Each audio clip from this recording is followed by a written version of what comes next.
Timeline, 5000 ans d'histoire, Richard Fremder. Oui, j'imagine, évidemment. Et puis, il y a 1945, là, c'est la fracture, on peut dire, les massacres de Sétif. Qu'est-ce qui s'est passé ? Est-ce que c'est encore tabou pour pas mal de gens ? Non, je crois que peut-être que c'est passé. Ça a été quand même assez documenté. Bien, il y a... Disons, le 8 mai 45 intervient et donc un certain nombre de défilés ont lieu, puisque l'Algérie c'est la France, dans les villes algériennes, y compris avec la présence des musulmans, comme on disait. Il est simplement demandé par les autorités que lors de ces festivités, les musulmans ne sortent pas des drapeaux ou des revendications pouvant toucher au nationalisme ou à ce qui commence à naître dans certains milieux, la volonté d'indépendance. En général, c'est à peu près respecté, avec parfois des défilés différents et autres, sauf qu'à Sétif, effectivement, ça va mal tourner avec un jeune scout algérien qui va sortir l'emblème national, qui va être abattu par un commissaire de police. Et puis ensuite, là, une révolte de la population musulmane qui va s'étendre et qui va s'en prendre là à un certain nombre de civils européens dans des fermes isolées, etc., avec quelques dizaines de victimes dans des conditions souvent épouvantables. Oui. Et par rapport à ces éléments d'émeute et de révolte, la répression va être en quelque sorte un peu sans mesure, avec l'intervention de l'armée, mais aussi avec l'intervention de milices de colons qui vont pas y aller avec le dos de la cuillère, je dirais. Ouais. Donc, on n'a jamais su véritablement, même si des commissions d'enquête, une enquête avait commencé à être réalisée, pour savoir combien de milliers de victimes musulmanes, pour reprendre le mot de l'époque, ont été faites dans la répression. On connaît le chiffre, je crois que c'est autour de 160 pour les victimes européennes de ces premières émeutes, mais la répression s'est multipliée par 10 ou par 100, bien sûr. Donc le chiffre va entre 8 000 et 40 000 victimes, et parfois dans des conditions épouvantables. La répression à Skikda, qui était à l'époque Philippeville, a été particulièrement féroce. J'ai encore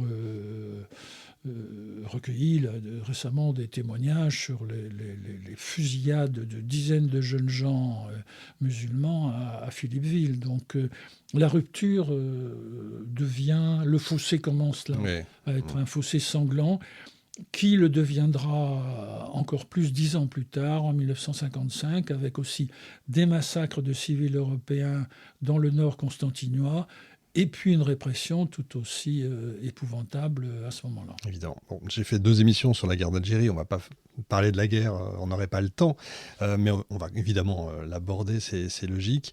Est-ce que c'est d'ailleurs, le mot guerre d'Algérie, il est venu très tard, puisque c'était les événements d'Algérie pendant longtemps. Est-ce que c'est vraiment une guerre, puisque c'est la France, ou est-ce que c'est une guerre civile ? C'est peut-être une vraie question, ça.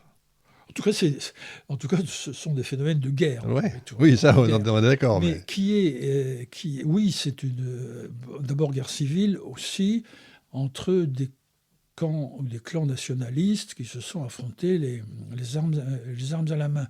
Oui, c'est un mélange de guerre, de répression. C'est tout ça à la fois, en fait. Évidemment, la notion de guerre amène parfois, alors c'est tragique, mais à des comparaisons de victimes.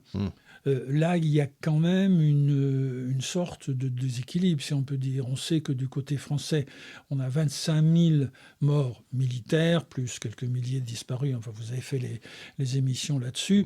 Du côté des victimes algériennes, sans atteindre le chiffre iconique et mythologique d'1 500 000 martyrs, on est au moins à 400 ou 500 000 victimes. Ouais. Donc 25 000 d'un côté de militaires, 400 000 dont essentiellement beaucoup de civils de l'autre côté. Le traumatisme n'est pas quand même tout à fait le même en termes de guerre. Oui, évidemment. Le FLN, quel regard vous porteriez sur la violence aussi du FLN ? Il ne faut pas non plus l'oublier. Ces violences des deux côtés, c'est à partir du moment où le feu est lancé. Oui, mais aussi envers d'autres Algériens. Ah oui, bien sûr. C'est ça. C'est pour ça que qu'il faut aussi rappeler quand même. C'est pour ça que je parle de guerre civile. Ouais, ouais. Massacre, vous avez parlé de ça, le massacre de Mélouza, par exemple, ou de la Soumam entre Algériens. Inclut une dimension de guerre civile importante. On a tellement vu ce type de conflit, malgré tout, de conflit colonial, par exemple en Angola, avec les Portugais, ou au Mozambique, ou autre, pour l'historien, il n'y a pas de jugement à faire. Ah oui, je ne porte aucun jugement. Mais... On voit simplement, effectivement, la violence...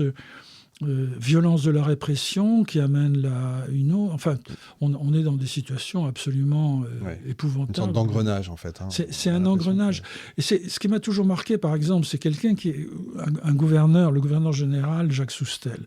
Jacques Soustelle, homme de gauche, on ne peut certainement pas soupçonné de racisme avec tout le travail qu'il avait pu faire comme anthropologue au Mexique et ailleurs, qui arrive avec de véritables volontés de réforme et qui, totalement traumatisé par les massacres de 1955 dans le nord constantinois, va à ce moment-là considérer que le FLN, c'est pas possible, que le FLN, par ses massacres, par ses exactions, par ses revendications d'épuration ethnique, dirions-nous aujourd'hui, est une sorte d'organisation fasciste.